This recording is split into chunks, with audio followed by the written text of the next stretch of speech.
Allahumma nawwil qulubana binuri hidayatika ma nawwalkal arda binuri samsika abadan abada birahmatika ya arhamar rahimin. Terima kasih kepada pengurusi majlis saudara Zulhelmi dan juga kepada semua yang ada pada hari ini. Saya tengok dekat meeting details ada 68 orang. Tahniah semua yang ada. Saya doakan semua yang ada hari ini dah naik 69 orang. Saya doakan semua 69 orang ni insya-Allah moga-moga Allah Subhanahu Wa Taala sayang. Insya-Allah 69 orang ni apa cita-cita dia insya-Allah Allah makbulkan. InsyaAllah 71 orang ni insyaAllah moga-moga Allah Subhanahu Wa Taala bagi career yang dia hendaki ataupun nak capai insyaAllah. Dan moga-moga semua kita yang berkumpul pada hari ini Allah Subhanahu Wa Taala kumpulkan balik dalam syurga Allah. Amin insyaAllah. Saya sebenarnya tak best lah buat Google Meeting ni ataupun ceramah online ni sebab saya tak tahu korang di sebalik kamera tu tengah korek hidung ke tengah buat benda tak tahu. Okey, jadi kita akan berinteraksi menggunakan chat. Okey, menggunakan chat. Bila saya kata komen amin, komen amin. Kalau saya kata komen waalaikumsalam, waalaikumsalam. Kalau saya kata komen satu, tekan satu, tekan satu. Boleh tak boleh? Okey, kalau boleh, komen boleh. Come on guys, komen boleh. Semua komen boleh.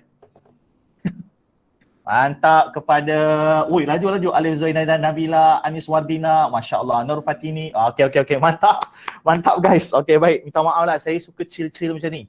Ke nak saya jadi serius-serius? Okey, nak jadi serius Baik, marilah kita bertakwa kepada Allah. Okey, nice. Semua respon dengan baik. Alhamdulillah. Okey, terima kasih kepada semua yang telah bertungkul lumus untuk mengadakan program pada hari ini, khususnya kepada Adam Sofi dan juga Mak Ciknya, juga kawan saya. Ala kulli hal, hari ini kita bertemu. InsyaAllah saya akan cuba usaha agar program ini jadi program yang bermanfaat, yang insyaAllah memahamkan kamu tentang istiqamah. Baik, apa itu istiqamah? Baik, istiqamah ni kata perkataan bahasa Arab.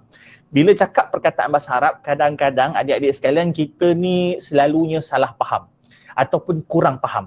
Okey, tak percaya? Jom kita test. Assalamualaikum. Apa makna dia dan menyebabkan kita hari ini sepatutnya rasa sungguh-sungguh nak jawab ataupun tidak? Okey, contoh perasan tak kita ni kadang-kadang salah faham tentang agama kita sendiri. Saya nak bagi satu analogi yang mungkin adik-adik rasa lucu ataupun rasa annoying. Ikutlah. Analogi dia apa Ustaz? Baik, saya ingat lagi masa 2 tahun lepas ke 3 tahun lepas, ingat tak ada DNA babi? Sebut babi ni kan? Ada DNA babi dalam Cadbury. Ingat tak peristiwa tu? Baik, yang di mana masa tu kecoh satu Malaysia, ada Cadbury, ada DNA babi. Masa tu saya juga terkejut dengan kisah ada DNA babi dalam Cadbury. Masa tu satu Malaysia terkejut dan masa tu saya sedang belajar di UKM. UKM tu apa? Universiti Kebanggaan Malaysia. Okey, UKM. Baik. Saya belajar di UKM masa tu dan saya ada satu roommate, kawan saya ni. Dia ni seorang yang jenis mudah stres. Dan bila dia nak chill ataupun dia nak kurangkan stres dia akan makan coklat. Jadi dalam bilik dia, saya masa tu duduk College Pendeta Zakbar, dia akan duduk dekat meja dia tu Cadbury ataupun coklat. Setiap hari akan nampak coklat sebab dia nak chill down diri dia. Sebab apa? Sebab dia kata, Rahmat aku belajar ni stres. Kata. Hari tu saya masuk bilik, saya tengok atas meja dia tak ada coklat. Yang biasa dia makan coklat Cadbury, saya ingat lagi Cadbury yang dia suka masa tu, Black Forest. Apa berlaku? Dia tiba-tiba coklat tu yang atas meja biasanya duduk dekat dalam tong sampah. Dalam sampah. Saya pun tengok Cadbury tu, Cadbury kot, coklat sedap dalam tong sampah. Saya pun angkat depan dia, saya kata kenapa buang? Lama, jangan pegang, dia kata. Babi. Dia kata, maaf, babi.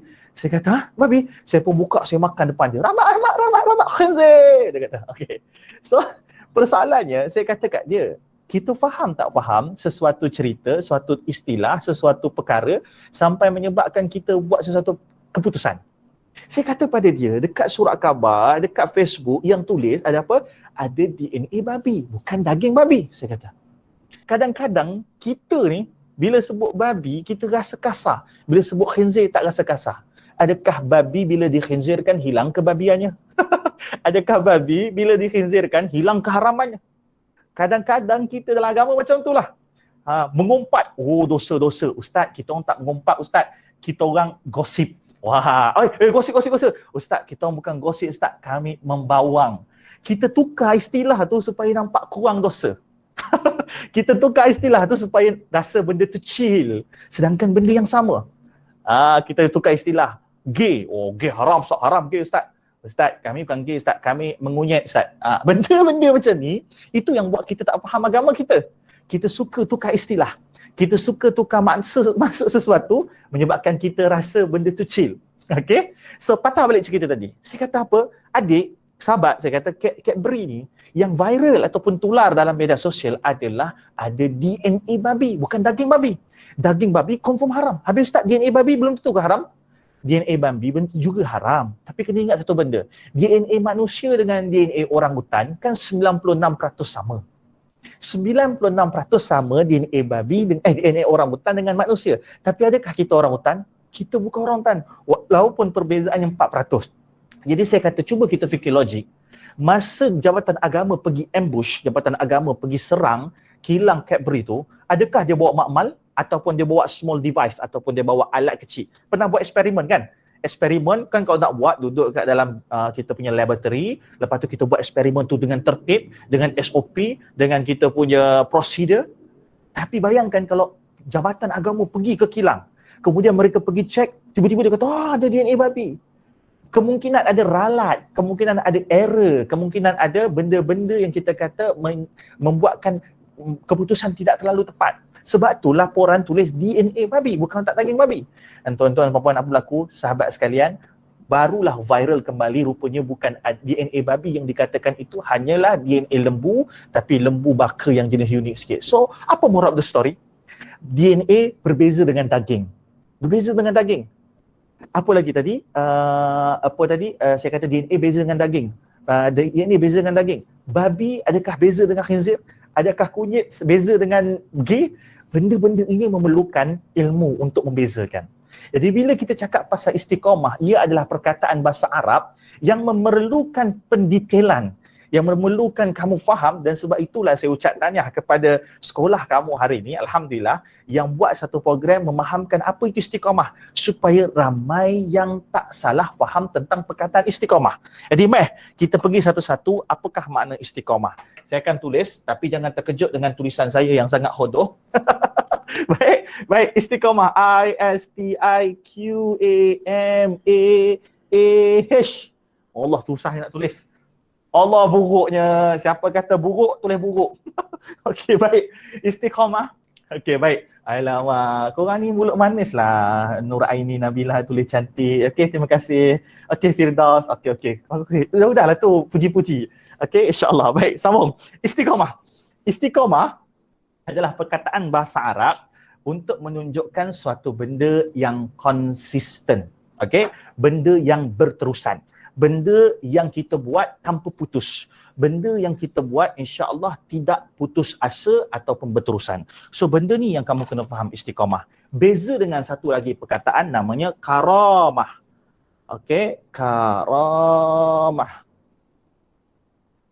Buruknya ya. Baik. Okey, baik. Korang nak tahu tak perbezaan dia? Kalau nak tekan nombor satu. Tekan nombor satu. Kalau nak tahu beza dia. Alright. Nice semua. Nice. Isha, Nur Fatini, Alif Haikal, Nur Aida, Misha, Fatini. Okay, nice. Nombor satu. Perbezaan dia. Baik, jom. Dalam kitab Jawi, dalam kitab ulama terdahulu, bila bezakan tentang istiqamah, mereka biasa akan cerita karamah. Okey, karamah ni apa? Nak tahu karamah, kena tahu satu benda lagi, yakni mukjizat. Okey, mukjizat. Alah, malasnya berdiri. Ustaz kenapa malas sangat berdiri? Bukan malas ni, dia punya wayar ni problem. Okey? Kalau saya berdiri nanti takut jatuh. Alright. So, mukjizat, karamah, istiqamah. Ini semua adalah benda yang berbeza dan yang akan buat kita faham kenapa kita nak sangat istiqamah. Baik. Mukjizat, perkara luar biasa. Korang membawang kat chat Sudah, fokus kat Ustaz. Baik. Mukjizat adalah perkara luar biasa yang berlaku hanya pada Nabi dan Rasul. Okey, mukjizat adalah perkara luar biasa yang berlaku pada Nabi dan Rasul. Okey, jom kita listkan perkara-perkara mukjizat yang berlaku pada Nabi. Contoh Nabi Musa alaihissalam membelah laut merah. Okey, apa lagi perkara mukjizat yang berlaku kepada Nabi Allah Ibrahim alaihissalam. Nabi Ibrahim alaihissalam pernah nak dibakar hidup-hidup dengan api, tapi Allah Subhanahu Wa Taala menyejukkan api itu sampai Nabi Ibrahim boleh keluar tanpa satu celah ataupun satu garisan terbakar. Apa lagi perkara mukjizat berlaku? Nabi apa korang nak tahu? Kalau Nabi apa yang korang nak tahu, tulis, insya-Allah Ustaz jawab. Nabi Muhammad sallallahu alaihi wasallam, air keluar daripada jari Nabi SAW. Kemudian Nabi SAW boleh membelah bulan. Nabi Muhammad SAW dapat Al-Quran, kitab suci sebagai mukjizat dia. Ini mukjizat, semua orang tahu. Okey. Karamah, benda yang berlaku luar biasa. Saya ulang tadi mukjizat, perkara luar biasa yang berlaku ke atas para anbiya, para nabi dan juga para rasul. Karamah, perkara luar biasa yang berlaku kepada orang soleh. Piur rahmat orang soleh ke? Amin, insya-Allah. Moga-moga kami orang soleh. Tapi sekarang ni netizen dia ada kata sebenarnya piu-piu ni tak soleh sebab ada piu-piu yang buat masalah. Kamu dekat satu sekolah, apa nama sekolah kamu? Ustaz lupa, tak apalah. Sekolah kamu ni kan ada satu batch, contoh 2020 batch Adam Sofi contoh. Ustaz ingat nama Adam je lah. Okay, Adam Sofi punya batch contoh. So Adam Sofi punya batch, tiba-tiba dalam satu batch tu dia ada beberapa orang yang buat problem. Dia kata, orang tulis ni Seri Istana. Okay, baik, insyaAllah. So, satu batch tu, tiba-tiba ada seorang yang problem. Ada seorang yang problem, adakah kita akan hukum satu batch? Tidak. Kita akan hukum satu individu tu. Begitu juga kalau sekolah kita ada budak-budak buat problem, tiba-tiba ada kata-kata sekolah Seri Istana ni, sekolah budak-budak jahat. Tidak. Kita akan cakap masalah pada individu. Begitu juga pencetus ummah, kalau ada yang buat problem, kamu jangan attack the whole body. Jangan attack semua institusi. Sebab apa? Sebab pencetus ummah ada orang baik, begitu juga ada. Kamu punya jemputan minggu hadapan ke besok, saya tak pasti, yang Piu Hafiz. Piu Hafiz tu subhanallah, itu orang hebat. Ni saya nak puji sikit Piu Hafiz supaya kamu minggu depan, kalau hari ada 100 orang, minggu depan, minggu Piu Hafiz tu punya ceramah, insya-Allah kamu kumpul sampai 200, sampai 230, sampai 5,000 tak apa. Kenapa? Piu Hafiz ni orang hebat. Ni saya nak puji sikit. Piu Hafiz ni pencetus ummah, dia menang nombor 1. Piu Rahmat kalah, tapi okeylah, dapat nombor 3 tu okeylah kan. Okey, Piu Hafiz dapat nombor 1. Masa tu semua orang pelik tau, kenapa Piu Hafiz dapat nombor 1? Kalau siapa yang betul-betul follow pencetus ummah, batch saya, semua ingat Piu Rahmat dapat nombor 1. Ni fakta tau. Kau jangan ingat aku shock sendiri. Okey, Piu Rahmat masa tu follower dia ramai. Okey, ramai Piu Rahmat punya follower, macam Piu Azman lah. Piu Azman pun ramai follower. Piu Azman masa tu bukan musim saya, dia musim kedua. Kami ni favorite, top apa mana kita kata ramai orang favorite. Sebab tu kalau tengok, kalau follower IG, Piu Rahmat, Piu Azman ikut musim lah. Piu Azman musim 2, saya musim 1. Kita orang ni punya follower tinggi. Berapa follower kamu semua ni? Berapa? 2 orang. Follower tak ramai lah Ustaz. Okey lah, tak apa, jangan risau. Kalau lah follower tu ukuran untuk masuk syurga, pastilah kita berlumba-lumba untuk follower. Deep. Tapi bukan follower ukuran masuk syurga. Okey, amal kebaikan masuk syurga ataupun amal kebaikan adalah ukuran masuk syurga. Okey, so kita tak bergaduh lah pasal apa nama follower siapa paling banyak. Tapi follower saya tak banyak lah kan. Suku juta je. Okey, so ramai-ramai boleh tambah follower saya insya-Allah. Tapi nak cerita apa? Adik-adik, nak cerita Piu Hafiz ni follower tak ramai. Kamu tengok nanti. Tapi Allah Subhanahu Wa Taala angkat darjat dia masa jadi juara Piu, dan orang mula tanya, kenapa bukan Piu Rahmat yang menang, kenapa Piu Hafiz yang menang? Rupa-rupanya Allah punya perancangan lebih hebat. Barulah kita tahu bahawa Piu Hafiz ni adalah orang yang sangat hebat. Dia ni merupakan presiden ataupun pengurusi bagi Persatuan Tahfiz Selangor. The whole Selangor, PITAS ataupun Persatuan Tahfiz Selangor, dia adalah pengurusi. Dia ni orang hafiz Quran, saya bukan. Subhanallah, subhanallah tu Allah angkat dia. Tak cukup dengan tu, dia adalah black belt, apa nama, tali pinggang hitam bagi WT, lupalah, World Taekwondo Federation, WTF. Bukan WTF mencarut, jangan kurang hajar. WTF, World Taekwondo Federation. Piu Hafiz, black belt, dan bukan black belt yang biasa-biasa, dia merupakan juri bagi black belt. Satu-satunya, saya tengok dalam board of director mereka, yang satu-satunya Muslim yang pakai tali pinggang hitam dan juga memegang jawatan bagi Board of World Taekwondo Federation, WTF. Jom sambung. Piu Hafiz tak cukup dengan tu adik-adik, dia ni orang subhanallah lahir dalam keluarga yang kaya. Kenapa Ustaz, apa beza lahir keluarga kaya, keluarga miskin? Tak ada beza. Cuma bagaimana sikap dia. Masa first time Ustaz jumpa Piu Hafiz, subhanallah, Piu Hafiz ni naik kereta buruk je adik-adik. Naik kereta buruk. Kereta buruk, lepas tu kawan-kawan lain Ustaz masa tu kat Piu tu, masa tu semua pakai kereta mewah lah. Ada Velfire, ada naik kereta BMW, dia pakai kereta buruk. Sedangkan dia anak orang kaya. Ayah dia subhanallah ada petrol pump 2. Petrol pump 2. Petrol pump 2 tak cukup dengan tu, satu petrol pump 100% duit untung petrol pump ni Allah Subhanahu Wa Taala, ayah dia ni sedekahkan di jalan Allah. Dia tak ambil untung satu pun. Satu lagi baru dia ambil. Mana untung yang duit ni pergi kepada College Hafiz Kelang. Kalau kamu pergi ke Kelang, nanti buat lawatan sambil belajar boleh, insya-Allah ada satu college Hafiz Kelang. College Hafiz Kelang, College Hafiz tu sebenarnya nama dia Pure Hafiz. College Hafiz Kelang, subhanallah, ayah dia bagi pendidikan percuma. Ayah dia tak nak pelajar tahfiz minta sedekah, ayah dia tak nak. Jadi ayah dia buat apa? Ayah dia buat stesen minyak tu, duit tu bagi pelajar masuk. Duit tu bagi pelajar makan. Sebab tu kalau kamu nak tahu, mufti wilayah dulu dan menteri agama kita sekarang, Dr. Zulkifli Al-Bakri, anak dia belajar kat College Hafiz Kelang. Tapi Pure Hafiz ni sangat humble. Tak pernah cerita pasal kekayaan dia, tak pernah menunjukkan kekayaan dia. Lalu dia cakap, alah yang kaya tu ayah aku, rahmat. Yang Pure Hafiz ni English fluent, Arabic fluent, subhanallah. Jadi ini Pure Hafiz orang sangat hebat. Jadi minggu depan, tolong pakak-pakak ramai, jom kita dengar ceramah orang hebat. Pure Ahmad ni, dia boleh buat kelakar je lah. InsyaAllah ada ilmu juga. Baik, jom kita sambung cerita. Baik, mukjizat perkara luar biasa yang berlaku kepada para anbiya, para nabi. Karamah, perkara yang luar biasa yang berlaku pada orang soleh. Adakah piu-piu soleh? Kami doakan moga soleh. Tapi karamah ni bukan saja berlaku pada orang soleh, tapi yang lebih dekat adalah perkara berlaku kepada orang-orang yang ma'rifatullah, orang yang kenal Allah, yang dekat dengan Allah. Tapi korang jangan faham, jangan salah faham. Sekarang kat Facebook tu Ustaz kata kena faham betul-betul ni, maksud-maksud ni istiqamah, karamah. Bila sebut makrifat, tahu tak apa sekarang? Orang cakap makrifat ni benda sesat. Ataupun kalau tengok kat Facebook, Ustaz rasa kamu tak main Facebook kan? Main IG kan? Facebook untuk orang tua. Nah, Ustaz main apa? Ustaz main Facebook lagi, masih main Facebook. Tengok kat Facebook, kenal lepat. Kalau dia orang kata apa, sembang makrifat. Kadang-kadang orang guna perkataan agama tapi memesongkan maknanya. Makrifat ni orang yang kenal Allah, orang yang betul-betul yakin dengan Allah. Jadi orang ni ada karamah. Antaranya orang-orang yang ada karamah ni, contohnya Tuan Guru Haji Lobuh Tapah, subhanallah. Dia ni orang soleh, orang baik yang ada karamah. Apa contoh karamah? Saya boleh ceritakan. Ada satu ketika tu Tuan Guru pergi ke kebun, subhanallah, keluar penuh dengan sayur-sayuran, penuh dengan buah-buahan. Penuh satu kita panggil satu talam tu penuh dengan sayur-sayuran dan buah-buahan. Sedangkan anak murid dia sebelum Tuan Guru masuk kebun yang sama, tapi dia tak nampak pun satu sayur-sayuran ataupun satu buah-buahan. Inilah orang-orang yang Allah Subhanahu Wa Taala jaga, orang-orang yang Allah Subhanahu Wa Taala beri kelebihan. Tapi kamu jangan aim karamah. Jangan target nak ada karamah. Kenapa? Sebab para ulama sebut bagi kita orang awam, istiqamah itu karamah. Istiqamah itu keajaiban. Istiqamah itu, kalau kita dapat istiqamah dalam amalan sesuatu amalan, itu lebih luar biasa daripada karamah. Sebab karamah ni jangan minta, ya Allah bagikan aku karamah. Ya Allah bagi aku istiqamah. Karamah Allah beri pada orang-orang yang subhanallah, yang dekat dengan Allah. Dia macam a gift, satu hadiah kepada orang-orang yang luar biasa ketaatan daripada Allah. Jadi jangan minta karamah, tapi ingat ayat ni, istiqamah itu karamah. Okay. Istiqamah itu karamah. Mari kita buat ayat istiqamah itu karamah, ya Allah. Okey. Istiqamah itu karamah.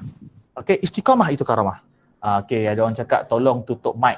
Tolong tutup mic. Jangan sampai ada orang mengamuk. Okey, sambung. Istiqamah itu karamah. Ada satu cerita kawan saya yang belajar di Syria. Ustaz, kenapa Ustaz tak belajar kat luar negara? Kenapa Ustaz belajar kat UKM? Adik-adik, kena ingat satu benda.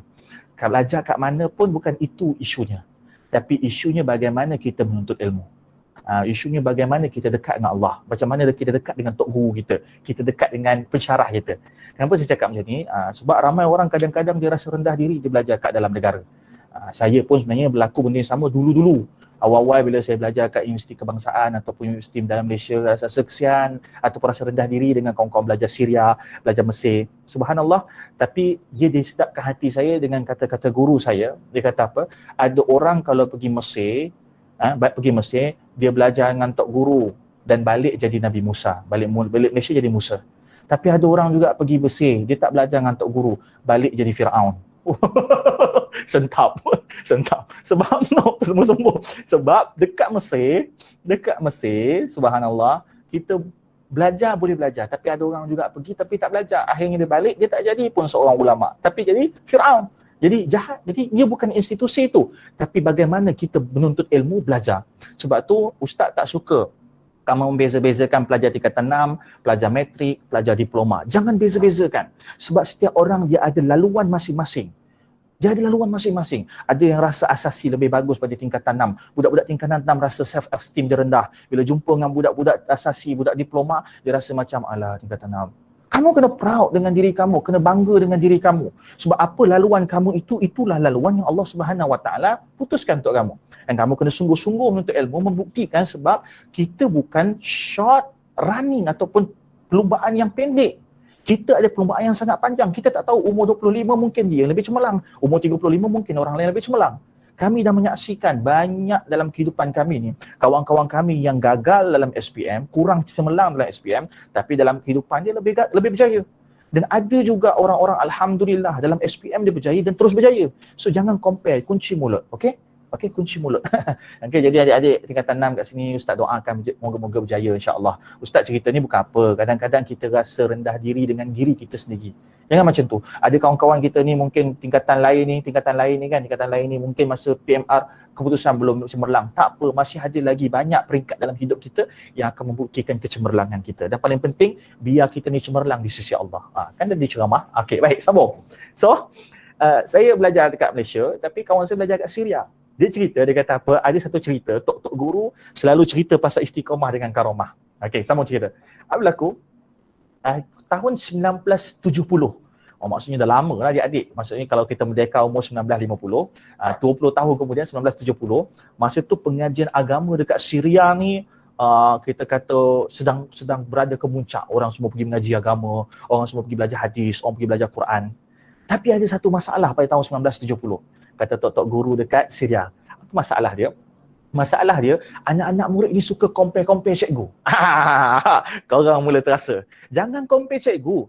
Cikgu sejarah ajar best, tapi cikgu matematik ajar mengantuk. Contoh, jangan compare cikgu. Ini adab dalam belajar. Faham? Jangan compare fizikal cikgu. Jangan compare pakaian cikgu. Jangan compare tone suara cikgu. Bila kita compare, hilang keberkatan. Faham? Sentap. Sungguh adik-adik, jaga keberkatan ilmu, jaga keberkatan dalam kita menuntut ilmu. Sebab apa? Yang paling besar adalah berkat. Tahu tak berkat ni apa? Berkat ni nampak kita ni dipermudahkan urusan, dan berkat ini adalah satu benda yang nampak Allah dorong kita. Contoh, pernah tak kita besok nak exam, malam tu pulun, sebenarnya tak baik, last minute tak baik. Saya ulang, last minute tak baik. Okey, kata guru saya Datuk Haji Fazlil Kamsah. Kenapa Fazlil Kamsah? Ya. Minda yang cemerlang. Datuk Fazlil Kamsah kata apa? Orang yang last minute. Tiru dia kejap Tiru Datuk Fazlil Kamsah. Orang yang suka last minute, ini orang bukan Muslim sejati. Sentap. Sebab Nabi tak suka buat keputusan last minute. Nabi akan buat preparation, Nabi akan buat persiapan yang sangat baik. So kalau kita suka buat keputusan last minute, kita belum contohi Nabi dengan baik. Okey, tapi contoh.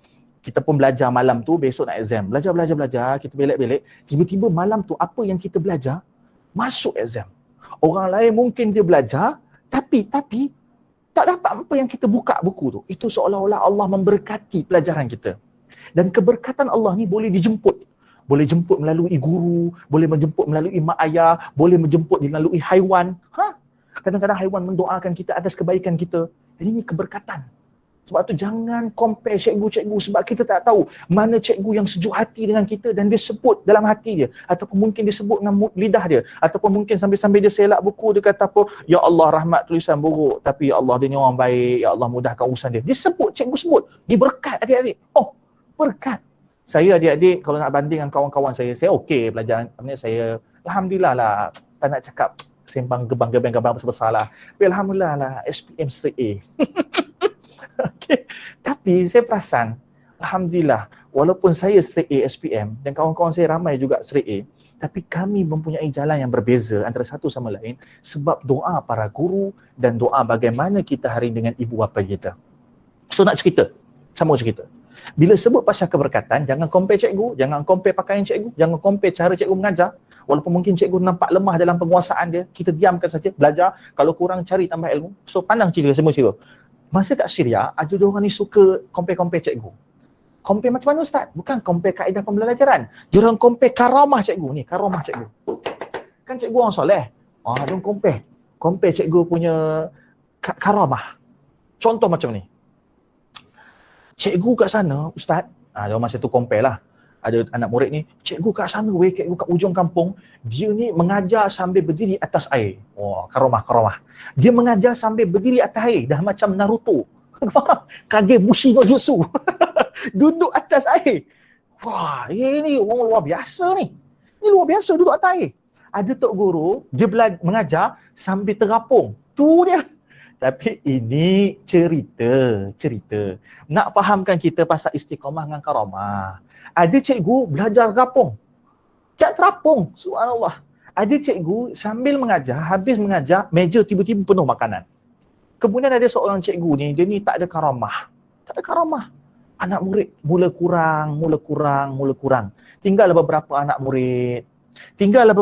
murid yang mereka ni mula rasa ragu-ragu dengan tok guru dia ni. Tok guru lain datang jalan atas hari, tok guru lain terapung, tok guru lain lepas kuliah atas meja ada makanan.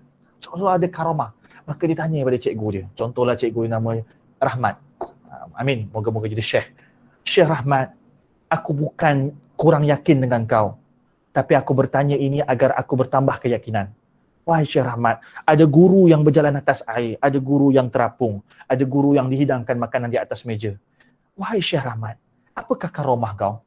Maka Syekh tu kata, apa aku tak ada karamah.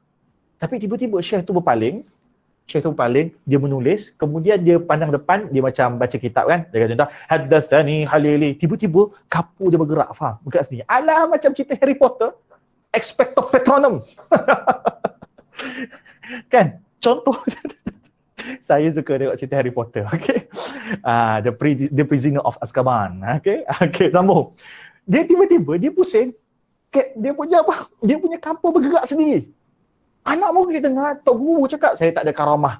Pusing, tulis sendiri. Haddatsani Khalili, Awsani Khalili, Abu Hurairah radhiyallahu anhu, tulis sendiri. Anak murid, oh, karamah. Tok guru kata apa? Dengar ayat ni elok-elok. Dengar ayat ni elok-elok, please. Okay. Kalian takjub. Kalian merasakan ajaib melihat pen, melihat kapur yang bergerak sendiri. Tapi kalian tidak ajaib, kalian tidak takjub melihat aku yang istiqamah mengajar kalian selama ini. Ketahuilah bahawa anak muridku, istiqamah itu karamah. Makna? Apa maksudnya? Adik-adik, kalau kamu dapat istiqamah dalam satu amalan, itu sudah luar biasa. Kalau kamu mampu istiqamah dalam sebuah amalan, itu sudah luar biasa. Sebab kita punya hati ini berbolak-balik. Kerana itu ada satu doa, ya muqallibal qulub, tsabbit qulubana ala dinik. Wahai Allah yang membolak-balikkan hati, sekejap jadi baik, sekejap jadi jahat, sekejap kita tengok porn, sekejap tengok porn, minta maaf saya dengan izin, saya tahu kamu semua dah faham. Sekejap suka tengok aurat orang, sekejap tak tengok, kita berbolak-balik hati kita. Tsabbit qulubana ala dinik. Tetapkanlah hati aku dalam agama ni. Sebab nak istiqamah itu benda yang sangat susah karamah. Sehingga kan Nabi SAW tiba-tiba ada uban. Maka sahabat Nabi Abu Hurairah tanya kepada Rasulullah, ya Rasulullah, dulu kau tak ada uban ya Rasulullah, kenapa kau ada uban? Maka Nabi SAW, aku ini semakin beruban kerana satu ayat daripada ayat Al-Quran. Ayat apakah itu ya Rasulullah? Dulu aku tak ada uban. Maksudnya uban ni, kalau kamu nampak mak kamu ada uban, ayah kamu ada uban, kamu tahu tak sebab apa uban ni? Scientifically, boleh check lah, tak percaya. Uban ini hasil penuaan, memang. Tapi ada yang mengatakan uban ini kerana banyak dia berfikir tentang masalah. Bila kamu nampak ada orang, tapi janganlah compare kawan kamu 3 kata 6 banyak uban tu. Itu kadang-kadang sebab salah pakai pomade. Dia pakai gel salah, kemudian dia pun beruban. Tu jangan kira lah. Tapi Nabi SAW ada uban. Dan apa kata Nabi SAW? Dahulu aku tidak punya uban, tapi aku memahami satu ayat Quran, kemudian kerana itulah aku semakin beruban. Apa ayat dia? Fastaqim kama umirtu. Fastaqim kama umir. Fastaqim tu apa? Istiqamahlah dalam agama, dalam amalan kamu. Ayat fastaqim kama umirtu ni buat Nabi rasa berat, Nabi rasa sangat-sangat beban. Nabi rasa bahawa ini adalah satu ayat yang subhanallah sangat-sangat luar biasa. Kenapa? Nabi dah berada dalam hujung usia Nabi dan Allah minta Nabi fastaqim, istiqamah dengan semua amalan kau. Ini berat dia adik. So, sebab itulah bila kita cerita pasal istiqamah, benda ni sangat-sangat berat dan sangat susah. Tapi insya-Allah para ulama telah ajar kita cara untuk istiqamah dan cara untuk kita bantu diri kita jadi orang yang baik, insya-Allah sikit demi sikit. Baik, jom kita pergi. Ada 5 cara untuk istiqamah. Berapa cara? Tulis 5. Tulis 5. Tulis 5. Takut korang dah hilang kan? 5. Alright, terima kasih Yasmin, Zaidan, terima kasih Firdaus, terima kasih Fatini, terima kasih Amirah Fatihah, Iza. Okay, nice. Okay, semua. So, macam nak istiqamah Ustaz? Ustaz kata susah. Ya susah, tapi kena caranya insya-Allah mudah, lebih mudah insya-Allah. Apa amalan dalam dunia ni? Amalan kebaikan banyak. Banyak amalan. Solat, bertutup aurat, apa lagi baca Quran, zikir, selawat, apa kamu boleh sedekah, kamu boleh senaraikan banyak. Kita boleh senaraikan hari ini terlampau banyak amalan.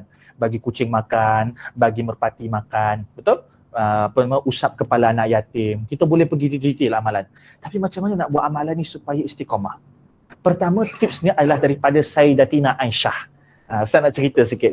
Sayyidatina Aisyah ni. Siapa Sayyidatina Aisyah? Isteri Nabi yang paling childish.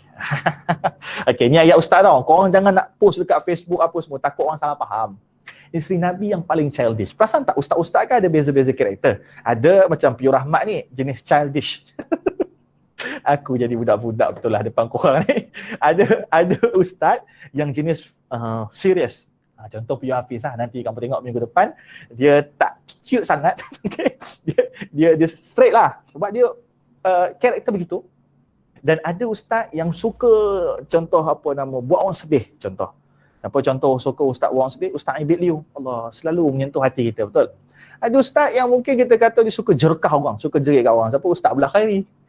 Jadi semua orang ada karakter masing-masing. Dan ustaz percaya 100 pelajar ni ataupun 100 orang dalam ni, orang-orang yang kita kata berbeza karakter. Adam Sofi cara dia, Zulhelmi cara dia, Alif Izzuddin cara dia, Shikin Fadris cara dia, Husaini Ikhwan yang banyak kali spam ni pun cara dia. Jadi berbeza-beza kita punya cara. Bila kita berbeza-beza cara kita, jangan compare each other. Ada orang, dia ni memang orang yang kita kata dia outspoken. Dia boleh bercakap dengan lantang, dia boleh bercakap dengan yakin. Ada orang jenis pendiam. Maka jangan beza-bezakan sebab sahabat Nabi juga berbeza-beza. Apakah sahabat Nabi yang berbeza-beza? Contohnya Abu Bakar As-Siddiq, orang yang lebih kurang bercakap berbanding Umar Al-Khattab. Siapakah sahabat Nabi yang sangat pemalu? Yang sangat pemalu, siapa dia? Uthman bin Affan. Jadi beza-beza. Isteri Nabi juga beza-beza.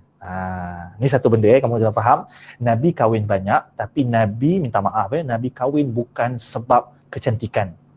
Isteri Nabi bukan semuanya cantik. Bahkan dalam riwayat sebut Hafsah, isteri Nabi, anak pada Sayyidina Umar, dia ni punya tinggi rencong. Tahu rencong? Dia ni tinggi galah. Jadi bila biasanya orang bila bukan Hafsah, tinggi galah kan, ada kadang-kadang kita kutuk kawan kita tinggi sangat, kita panggil dia KLCC. Aku tak tahu. Kita panggil kawan kita tu galah. Jadi Hafsah ni dia tak cantik sangat sebab dia terlalu tinggi.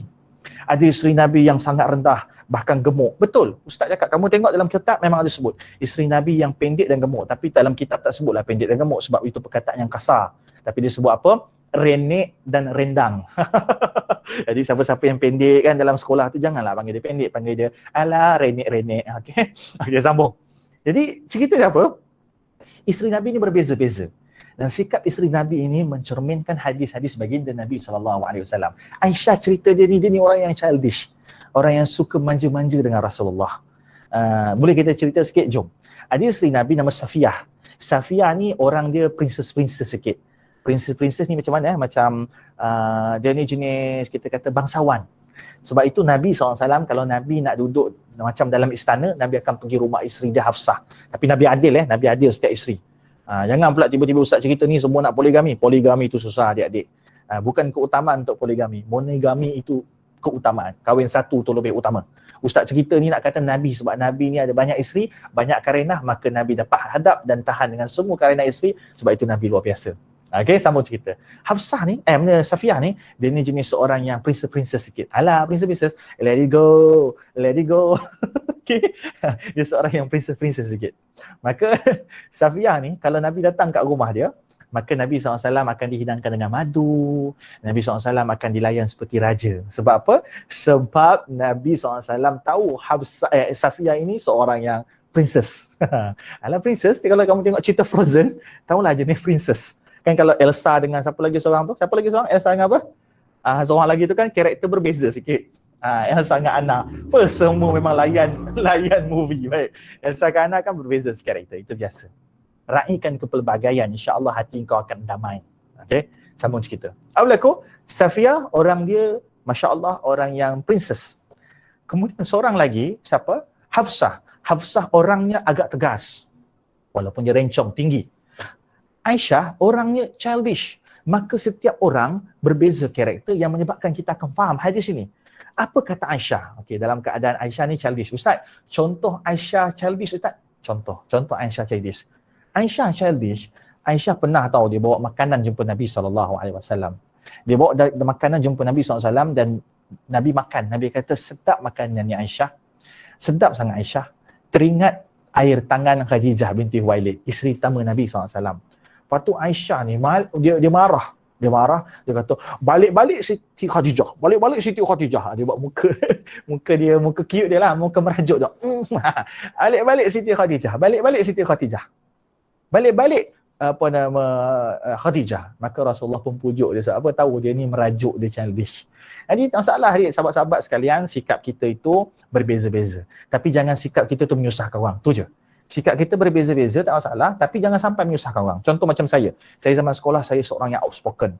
Janganlah kita punya outspoken tu sampai sakiti hati orang. Outspoken tak ada masalah. Okey? Tak boleh masalah kita ni pendiam. Kita suka kunci mulut kita. Tak ada masalah. Tapi jangan sebab kunci mulut kita ni jadi menyusahkan orang pula. Orang susah nak communicate dengan kita. Tak ada masalah untuk kita childish. Tak ada masalah. Tapi jangan childish kita ni menyusahkan orang. Tak ada masalah kita macam ada perempuan dia jenis korporat. Contoh ketua pengawas perempuan. Contoh. Kan jenis korporat. Relax. Dia jenis straightforward. Tak ada masalah. Tapi jangan sampai dia menyusahkan orang. So kunci dia jangan menyusahkan orang. So bayangkan hadis ni. Hadis Aisyah radhiyallahu anhu dia kata apa? Wahai manusia. Lakukanlah amalan mengikut keupayaan kamu. Sungguh pun Allah tidak jemu dengan amalan kamu sehingga kamu jemu. Dan ketahuilah Allah mencintai, Allah suka akan amalan yang sedikit tapi istiqamah.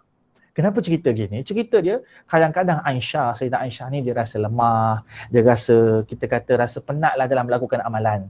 Itu biasa adik-adik. Piu Rahmat pun sama. Siapa pun rasa. Kadang-kadang hari ni rasa malasnya nak solat. Hari ni rasa malasnya nak bangun tahajud. Hari ni rasa malasnya nak study. Itu biasa. Tapi ingatlah, Allah tak jemu dengan amalan kita. Maka kita faham bahawa Allah tak jemu dengan kita. Maka itu buat kita rasa semangat untuk melakukan amalan. Dan janganlah kita hari ni jenis buat amalan banyak tapi tak istiqamah. Lebih baik amalan yang sedikit tapi istiqamah. So, tips istiqamah yang pertama. Jom kita pergi tips. Allah, tak ada ni pula. Sekejap. Pemandang whiteboard tak ada lah. Sekejap. Daus, pemandang whiteboard. Daus tu kawan Ustaz. Okey, kejap Okey, terima kasih. Okey. Tips yang pertama, tulis satu. Tulis satu. Komen satu.